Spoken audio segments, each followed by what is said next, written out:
Строительство детского сада в Усть-Ильме планируется завершить к 1 сентября 2018 года, сообщило сегодня Министерство образования. Сейчас подрядчик занимается уже благоустройством территории, после чего настанет стадия согласования объекта с Госпожнадзором и Роспотребнадзором. Напомним, жители обеспокоены затягиванием сроков. Объект возводится уже с 2015 года. Первоначально сроки сорвал московский подрядчик. Но, учитывая важность объекта, глава Коми провел переговоры с «Лукойлом». Вот этот момент.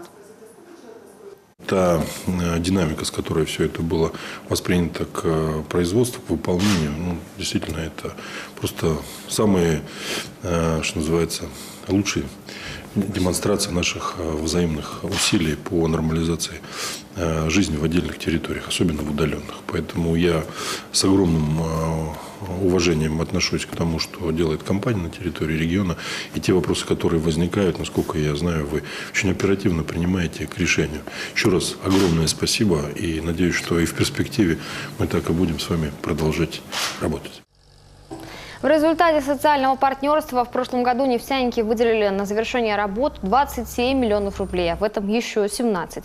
Как пояснили в министерстве, детский сад как юридическое лицо уже имеет лицензию, но пока без адреса места осуществления образовательной деятельности. При обеспечении условий лицензирования процедура будет проведена в течение 10-12 рабочих дней. Вот детского сада ясли в Усть-Ильме позволит ликвидировать очередность для детей от 2 месяцев на 100%.